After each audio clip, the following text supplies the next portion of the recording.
ओम ग्रहाणामादिरादित्यो लोक रक्षण कारकः विषम स्थान संभूताम पीड़ामहर्तुम तम रविम।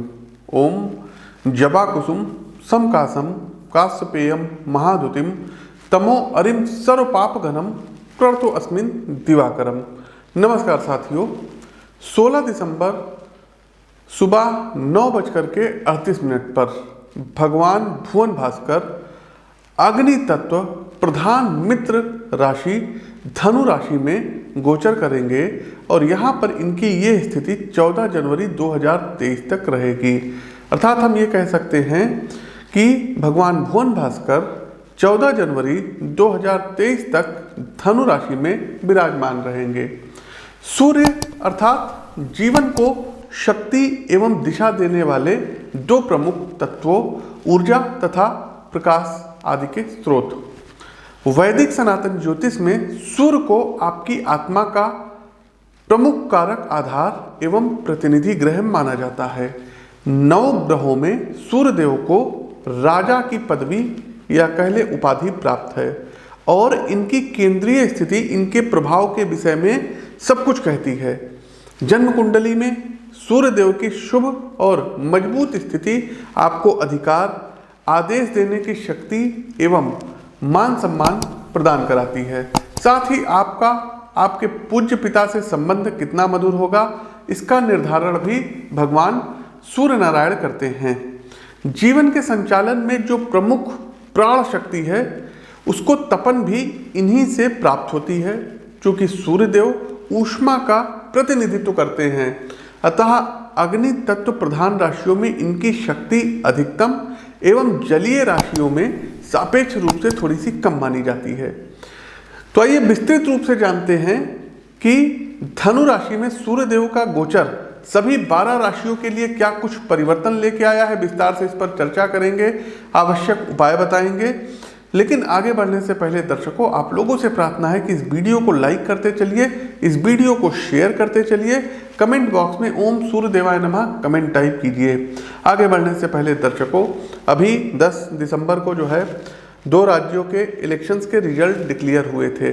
सबसे पहले दर्शकों, एक चीज़ हम कहते हैं कि कोई भी व्यक्ति पूर्ण नहीं होता है। हम अपनी पराजय यहाँ पर स्वीकार करते हैं। हिमाचल प्रदेश को लेकर के जो हमारी प्रिडिक्शंस थी, हमने बोला था, आप चाहे तो ट्विटर पर जा करके स्क्रीनशॉट या हमने तमाम अपने वीडियो में कहा था कि हिमाचल में बीजेपी सत्ता में वापसी करती हुई दिख रही है। लगभग 3-4 माह पूर्व हमने ये प्रिडिक्शन की थी। लेकिन दर्शकों, हुआ इसके ठीक विपरीत। कांग्रेस की सरकार हिमाचल प्रदेश में बन गई, सत्ता में आ गई। तो ये मेरी प्रिडिक्शन यहाँ पर गलत साबित हुई। इसके लिए हाथ जोड़ करके माफ़ी मांग रहे हैं। यदि आपको हमारे किसी प्रिडिक्शन से ठेस पहुँची है तो उसके लिए क्षमा। ज्योतिषी हूँ दर्शकों, देखिए ज्योतिष विद्या गलत नहीं होती है, ज्योतिषी गलत होते हैं। ये मैं शुरू से कहता आया हूँ, आज भी अपने इसी वक्तव्य पर मैं कायम हूँ। मुझसे कहीं पर गलती हुई है, भूल चूक हुई है, आगे प्रयास रहेगा और सुधार करूँ। साथ ही साथ दर्शकों, एक चीज़ और बता दें, जब हमारे पास पत्रिकाएं लोगों की आई थी हिमाचल प्रदेश में और बाद में जब जो भी पार्टी का रहा हो उन्होंने टिकट बांटा या वो जो है क्या कहते हैं जिनकी पत्रिका आई थी उनको टिकट नहीं मिला या वो निर्दलीय लड़ गए, अब जो भी हुआ ये हम नहीं जानते हैं। हार तो हार होती है और मैंने वो स्वीकार किया है। दूसरा दर्शकों, गुजरात चुनाव के बारे में हमने कहा था कि गुजरात में बिल्कुल क्लीन स्वीप होगा और बीजेपी सत्ता में फिर से आएगी। प्रिय साथियों, एक बात और प्रिडिक्शन दे रहे हैं कि गुजरात का चुनाव आने वाला है और आप सभी लोगों के कमेंट हुआ प्रश्न बार बार आते हैं कि इस बार गुजरात में किसकी सरकार बनेगी। साथियों, मैं तो एक साधारण सा ज्योतिषी हूँ, तो मेरी अपनी भविष्यवाणी के अनुसार तीनों पार्टियों की कुंडली हमने देख ली है। इसका एक बृहद विश्लेषण भी हम अपने चैनल पर लाएंगे। इस बार गुजरात चुनाव में भारतीय जनता पार्टी सत्ता में पुनः वापसी करेगी और मुख्यमंत्री का चेहरा कोई दूसरा हो सकता है, बदल सकता है। गुजरात में वही हुआ। अभी ट्विटर पर 1 हफ्ते पहले हमारे पास जो है ट्विटर के माध्यम से एक पत्रिका आई थी और रवींद्र जडेजा जी की पत्नी की वो पत्रिका थी। तो उस पत्रिका को हमने देखा था और हमने अगले को बता दिया था कि वो जीत रही हैं। फिर ट्विटर पर भी जो है भावनगर से एक लोगों ने पूछा कि क्या होगा जो है इनका, तो आप वो स्क्रीनशॉट को देख सकते हैं। और 6 दिन पहले ही हमने उनको भी जवाब दिया था कि नहीं, ये बिल्कुल क्लियर कट जीत रही हैं और अभी जब रिजल्ट आया तो वो जीत गई। तीसरा दर्शकों, हमने मैनपुरी उपचुनाव को लेकर के हमारे पास तमाम मैसेज आए थे, क्योंकि यूपी से हैं और एटा, इटावा, मैनपुरी, आगरा, ये सब अलीगढ़ जो बेल्ट है, यहाँ से लोगों के बड़े मैसेज आए थे कि उपचुनाव है, उपचुनाव में क्या होगा। और दर्शकों, मैंने वहाँ पर भी कहा था कि डिम्पल यादव जी चुनाव जीत रही हैं, और जीत ही नहीं रही हैं, रिकॉर्ड तोड़ जीत रही हैं। आप हमारे उस ट्वीट का पहले अंश देख लीजिए। तीसरा दर्शकों, लोग कह रहे हैं कि पंडित जी आपकी दिल्ली की प्रिडिक्शन गलत हो गई। अब मैंने पहली बात तो हम किसी की सरकार बनाने की कोई प्रिडिक्शन ही नहीं किए थे। मैंने ये लिखा था उस प्रिडिक्शन में, हमें अपनी प्रिडिक्शन पे पूरा भरोसा है और हमें पता था कि आम आदमी पार्टी की सीटें सबसे ज़्यादा रहेंगी। लेकिन मैंने एक तुलनात्मक वहाँ पर विश्लेषण किया था कि इस बार बीजेपी एमसीडी में अच्छा प्रदर्शन करेगी। प्रदर्शन इन द सेंस, जैसे अब जब विधानसभा चुनाव हुआ था तो 67 सीटों वाली आम आदमी पार्टी को यदि आप देखेंगे तो एमसीडी चुनाव में उनकी काफ़ी ज़्यादा सीटें गई हैं। और दिल्ली बीजेपी के प्रदेश अध्यक्ष की हमारी कुंडली, उनकी कुंडली हमारे पास है। वहाँ के जो संगठन महामंत्री हैं उनकी पत्रिका हमारे पास है, और हमने उनको बताया भी था कि 100 से 110 सीटों के बीच में आपकी सीटें आएंगी। तमाम लोगों की हमारे पास पत्रिका भी आई थी और एग्जैक्ट पत्रिका सबकी आई थी। तो दिल्ली के प्रिडिक्शन का करने का हमारा ये सेंस था कि हाँ, बीजेपी जो है, जो पहले 3 साल जो है उनके विधायक थे, फिर 8 हुए, तो उससे बहुत अच्छा इनका प्रदर्शन रहेगा। क्योंकि जो दिल्ली में आम आदमी पार्टी की आंधी तूफान जो चल रही थी वो जा करके कहीं ना कहीं यहाँ पर थमी है। तो हमारी ये प्रिडिक्शन थी। फिर भी यदि आपको लगता है कि दिल्ली में हमारी प्रिडिक्शन गलत साबित हुई है तो फिर एक बार हाथ जोड़ करके माफ़ी मांगते, लेकिन ऐसा कोई इंटेंशन हमारा प्रिडिक्शन का नहीं था। एमसीडी वगैरह के हम प्रिडिक्शन दर्शकों नहीं करते हैं। लोकसभा का हो गया, स्टेट का हो गया, वर्ल्ड पॉलिटिक्स का हो गया, कुछ क्या कहते हैं जो प्राकृतिक आपदाएं होती है इनका जो है हम प्रिडिक्शन वगैरह किया करते हैं।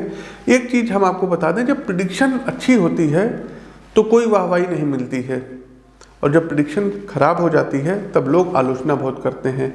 आपका हक है आलोचना करने का, लेकिन दर्शकों हर एक व्यक्ति पूर्ण नहीं होता है। फिर मैंने कहा दर्शकों, यदि हमारी सारी प्रिडिक्शन सही होने लगेगी तो फिर हमारे अंदर भी अहंकार आ जाएगा और हमारे अंदर भी गुरूर आ जाएगा। तो होता है, कुछ कुछ चीज़ें होती है, कभी कभी हो सकता है हम वो चीज़ देखने में सक्षम ना हो जो चीज़ और लोग देखते हों। तो जिनकी भी प्रिडिक्शन हिमाचल को लेकर के सत्य हुई हो एस्ट्रोलॉजिकल जो है पॉइंट ऑफ व्यू से, उनको ढेर सारी शुभकामनाएं। हमारी गलत हुई है तो हम आपसे माफ़ी मांगते हैं। खैर, अपने विषय वस्तु पर आते हैं, आगे बढ़ते हैं। सूर्यदेव का ये गोचर सभी 12 राशियों के लिए कैसा रहेगा, आगे बढ़ते हैं। सेजिटेरियस, धनु राशि। धनु राशि के साथियों, सूर्यदेव का गोचर आपके फर्स्ट हाउस अर्थात प्रथम भाव, लग्न भाव में ही हो रहा है। तो धनु राशि के साथियों, लग्न में गोचर करते सूर्य आपको भाग्य का अच्छा सपोर्ट दिलाएंगे। कई बार ऐसा होता है दोस्तों कि व्यक्तिगत कर्म के स्तर पर हम हर प्रकार का प्रयास कर लेते हैं, अपनी योग्यता का कतरा कतरा अपने कार्य में लगा देते हैं, किंतु मनो अनुकूल परिणाम प्राप्त नहीं कर पाते हैं। इसका एक मुख्य कारण होता है भाग्य का विपरीत होना। सूर्य का धनु राशि में प्रवेश भाग्य को आपके पाले में ला करके खड़ा कर देगा। व्यवसायिक स्तर पर या नौकरी पेशा मामले में आप जिस भी प्रोजेक्ट में लगेंगे उसमें निस्संदेह अब आपको सफलता प्राप्त होगी। सामाजिक संदर्भ में ये गोचर आपका मान सम्मान बढ़ाने वाला सिद्ध होगा। आपकी सोसाइटी के कुछ बड़े लोग जिनकी शासन में सत्ता में अच्छी पकड़ होगी आपसे जुड़ेंगे, जिसके कारण आपकी व्यक्तिगत प्रतिष्ठा में वृद्धि होगी। फैमिली बिजनेस में जो भी साथी इन्वॉल्व हैं उन्हें थोड़ा संभल कर कदम उठाने की ज़रूरत है। देखिए साथियों, आपके पास अवसर तो अच्छे आएंगे, लेकिन उसे परिणाम में आपको अपने समझदारी से बदलना होगा। उपाय के तौर पर दर्शकों, प्रतिदिन सूर्यदेव को अर्घ्य दीजिए और स्नान करने वाले जल में 2 चुटकी लाल कुमकुम मिला करके स्नान करिएगा। एक लाल रंग की रुमाल हर समय जेब में रखिए। आगे बढ़ते हैं मकर राशि, प्रतिदिन लगाइए। तो साथियों, ये तो था सूर्यदेव का धनु राशि में गोचर का सभी 12 राशियों पर फल। कैसा लगा कमेंट बॉक्स के माध्यम से अवगत कराइए। और फिर कह रहे हैं दर्शकों, प्रिडिक्शन होती है, कोई यहाँ पर जो है इंसान ही है, मानवीय भूल हुआ करती है। फिर आपसे एक बार क्षमा प्रार्थी है कि आपको जो भी लगा हो कि हमारी प्रिडिक्शन से आप आहत हुए हों, तो उसके लिए हाथ जोड़ करके माफ़ी है। लेकिन दर्शकों, और भी प्रिडिक्शन ठीक हुई है। कारण क्या होता है, मैं अपना कोई बचाव नहीं कर रहा हूँ, कोई एक्सक्यूज़ नहीं दे रहा हूँ। गलत है तो गलत को मैं कह रहा हूँ कि मेरी गलती है। लेकिन 3 महीने 4 महीने पहले प्रिडिक्शन देना और उसके बाद में जो नेता बीजेपी में हो वो पार्टी बदल के कांग्रेस में चले जाएं या कांग्रेस के लोग बीजेपी में चले जाएं, आम आदमी पार्टी, हमको इससे कोई मतलब नहीं है।